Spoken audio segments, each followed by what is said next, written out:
Hello friends, सरकारी job साथी YouTube channel पर आपका बहुत बहुत स्वागत है और मैं हूं आपका दोस्त मनीष। फ्रेंड्स, आज के अपने इस वीडियो में आपसे डिस्कस करने जा रहा हूं इंडिया पोस्ट पेमेंट्स बैंक में निकाली गई आईटी ऑफिसर्स की सूचना प्रौद्योगिकी अधिकारियों की भर्ती के बारे में। इस भर्ती परीक्षा से रिलेटेड कंप्लीट फुल डिटेल जानकारी मैं आपको स्टेप बाय स्टेप अच्छे से क्लियरली एंड तक समझाऊंगा। वीडियो को आप एंड तक जरूर देखते रहें फ्रेंड्स, वीडियो को स्किप बिल्कुल ना करें। चलिए फ्रेंड्स, शुरू करते हैं हमारे आज के अपने इस वीडियो को। तो friends, India post payments bank limited IPPB ने कुछ दिनों पहले एक एडवर्टाइजमेंट जारी किया था, जिसके अनुसार कॉन्ट्रैक्ट बेस पर इंडिया पोस्ट पेमेंट बैंक में आईटी ऑफिसर्स की सूचना प्रौद्योगिकी अधिकारियों की भर्ती की जाएगी। इसके लिए फ्रेंड्स, सूचना प्रौद्योगिकी अधिकारी आईटी ऑफिसर्स के लिए टोटल 54 पोस्ट निकाली गई हैं। टोटल 54 पोस्ट पर जो है ये भर्ती आईटी ऑफिसर्स की जाएगी। तो देखिए फ्रेंड्स, हम बात करते हैं कि कौन कौन सी पोस्टें जो हैं वो निकाली गई हैं, जिसके तहत जो है ये भर्ती की जाएगी, किन किन पोस्टों पर भर्ती की जाएगी। तो देखिए फ्रेंड्स, यहाँ पर तीन अलग अलग पोस्ट जो हैं, तीन अलग अलग डिफरेंट पोस्ट निकाली गई हैं, जिन पर ये आईटी ऑफिसर्स की जो भर्ती है वो कंप्लीट की जाएगी।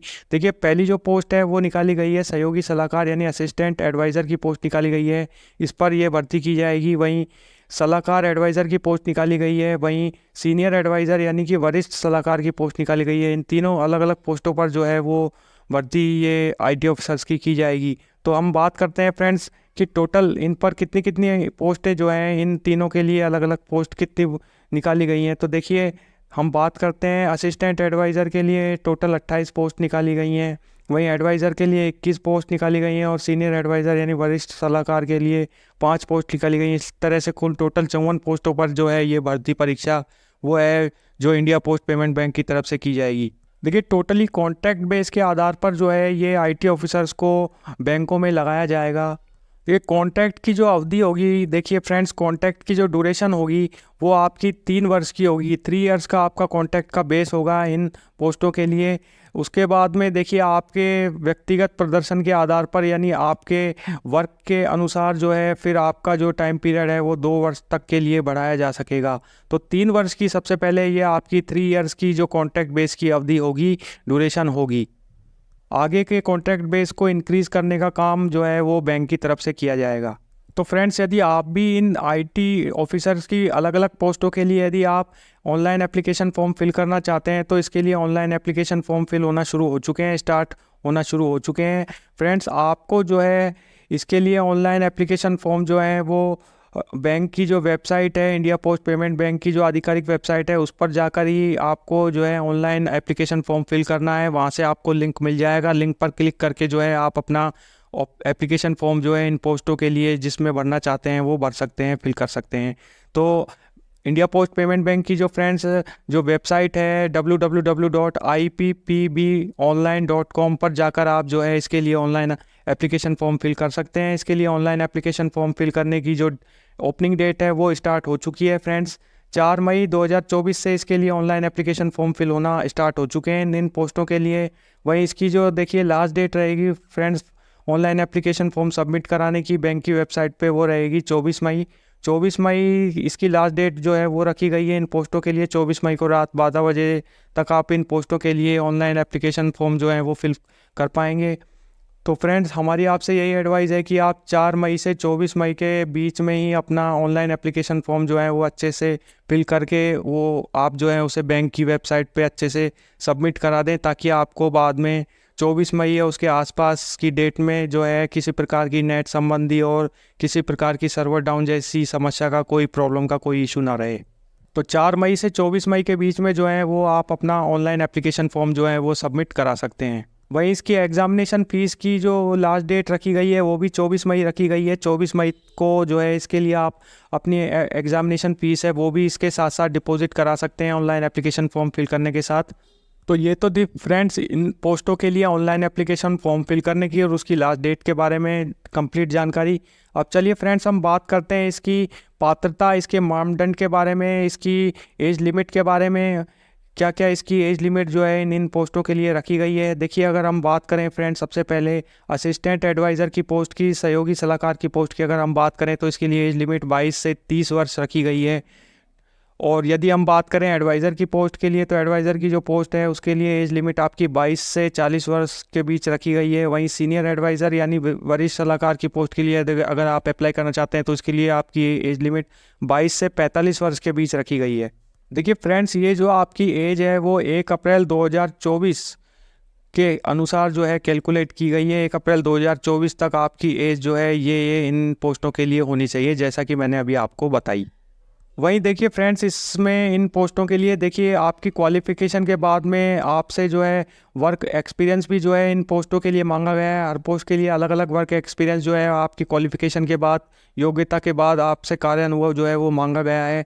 यदि आप असिस्टेंट एडवाइज़र यानी सहयोगी सलाहकार की पोस्ट के लिए अप्लाई कर रहे हैं तो आपसे 1 वर्ष का कार्य अनुभव जो है आपकी क्वालिफ़िकेशन के बाद मांगा गया है। वहीं एडवाइज़र की पोस्ट के लिए 4 इयर्स का आपसे वर्क एक्सपीरियंस जो है वो मांगा गया है। वहीं सीनियर एडवाइज़र की पोस्ट के लिए यदि अगर आप अप्लाई कर रहे हैं तो आपका कार्य अनुभव जो है वो आपकी क्वालिफ़िकेशन के बाद में आपको वर्क एक्सपीरियंस 6 साल का जो है आपका मांगा गया है। तो इस तरह से फ्रेंड्स, क्वालिफ़िकेशन के बाद में आपका जो वर्क एक्सपीरियंस है वो इन तीनों की अलग अलग पोस्टों के लिए अलग अलग टाइम पीरियड का वर्क एक्सपीरियंस जो है वो आपसे मांगा गया है इन पोस्टों के लिए। वही रिजर्वेशन की फ्रेंड्स अगर हम बात करें तो रिजर्वेशन देखिए पूरी तरीके से टोटली इस पोस्टों के लिए जो है अप्लाई होगा।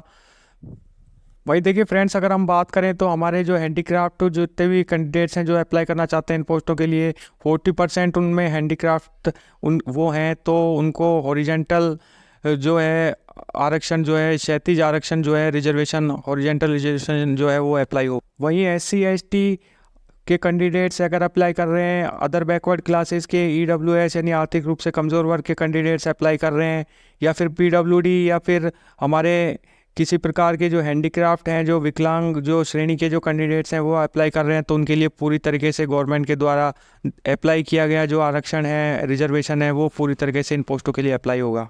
वही देखिए फ्रेंड्स, वैकेंट पोस्ट की अगर हम बात करें तो वैकेंट पोस्ट टोटल 54 पोस्ट निकाली गई हैं। इनमें वृद्धि और कमी जो है वो बैंक की तरफ से जो है आवश्यकता अनुसार टाइम पे इन पोस्टों में की जा सकती है। पद जो है वो घटाए बढ़ाए बैंक की तरफ से ही जा सकेंगे।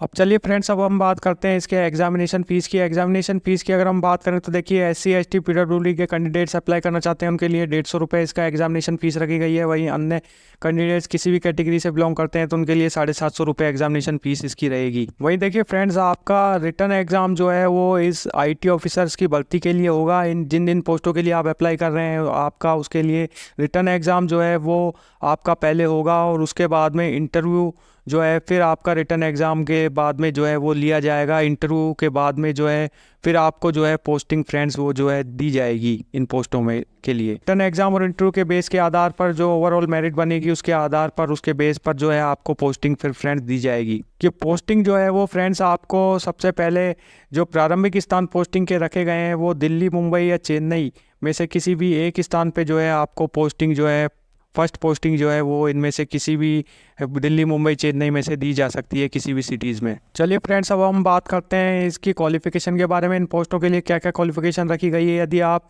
असिस्टेंट एडवाइज़र की पोस्ट के लिए क्वालिफ़िकेशन क्या क्या मांगी गई है, यदि आप इसके लिए अगर अप्लाई करना चाहते हैं तो देखिए आपके लिए इसमें न्यूनतम शैक्षणिक योग्यता जो रखी गई है, यदि आप BE हैं या BTech हैं, कंप्यूटर साइंस, सूचना प्रौद्योगिकी या इलेक्ट्रॉनिक्स से यदि आपने इंजीनियरिंग कर रखी है तो आप इसके लिए पोस्टों के लिए जो है अप्लाई कर सकते हैं। वहीं master of computer application MCA में यदि आपने 3 वर्ष का कोई ग्रेजुएशन कर रखा है तो आप इसके लिए अप्लाई कर सकते हैं। वहीं BCA BSc कंप्यूटर विज्ञान, सूचना प्रौद्योगिकी, इलेक्ट्रॉनिक्स में यदि आपने कोई कोर्स कर रखा है, डिप्लोमा कर रखा है, तो आप इन पोस्टों के लिए अप्लाई कर पाएंगे। तीनों ही पोस्टों के लिए फ्रेंड्स जो है यही न्यूनतम क्वालिफिकेशन जो है वो आपकी रखी गई है। जो है आप के पास या तो MCA का डिप्लोमा ग्रेजुएशन कोर्स होना चाहिए, या फिर आप कंप्यूटर साइंस से BTech हो, या फिर सूचना प्रौद्योगिकी IT से या इलेक्ट्रॉनिक्स से यदि आपने BTech कर रखा है या BE कर रखा है तो आप इनको पोस्टों के लिए क्वालिफाई कर सकते हैं। ऑनलाइन एप्लीकेशन फॉर्म फिल कर सकते हैं। BCA कर रखा है, BSc कर रखा है कंप्यूटर साइंस या सूचना प्रौद्योगिकी इलेक्ट्रॉनिक्स में, तो आप इन पोस्टों के लिए जो है अप्लाई कर पाएंगे। तो ये क्वालिफिकेशन जो है इन पोस्टों के लिए फ्रेंड्स रखी गई है। चलिए फ्रेंड्स, अगर हम इसके वेतन और भत्ते की बात करें, सैलरी और अलाउंस की बात करें, इसका जो CTC है वो प्रति वर्ष पर ईयर आपको कितना मिलेगा, पोस्ट वाइज अलग अलग CTC आपका जो है वो डिसाइड किया गया है। देखिए, अगर आप असिस्टेंट एडवाइज़र की पोस्ट के लिए अगर पास होते हैं तो आपको 10 लाख रुपए प्रति वर्ष जो है CTC आपको मिलेगा। वही सलाहकार एडवाइज़र की पोस्ट के लिए 15 लाख रुपए CTC प्रति वर्ष आपको मिलेगा। वही सीनियर एडवाइज़र की पोस्ट के लिए 25 लाख रुपए CTC जो है वो आपको मिलेगा फ्रेंड्स। तो इस तरीके से फ्रेंड्स जो है इंडिया पोस्ट पेमेंट बैंक की तरफ से कंप्लीट आईटी ऑफिसर्स की भर्ती निकाली गई है, जिसकी फुल डिटेल जानकारी मैंने आपको आज के अपने इस वीडियो में दी। तो आई होप फ्रेंड्स, आशा करता हूँ आपको हमारा आज का ये वीडियो ज़रूर पसंद आया होगा। वीडियो पसंद आया तो इसे लाइक शेयर जरूर करें। चैनल पर पहली बार आए चैनल को सब्सक्राइब जरूर करें, चैनल को लाइक ज़रूर करें। यदि आप हमारे कमेंट बॉक्स में कुछ कमेंट करना चाहते हैं, अपना फीडबैक देना चाहते हैं तो फीडबैक ज़रूर भेजें, हमें आपके फीडबैक का आंसर ज़रूर देंगे। तब तक मिलेंगे, जब तक दीजिए इजाज़त। नमस्कार, जय हिंद।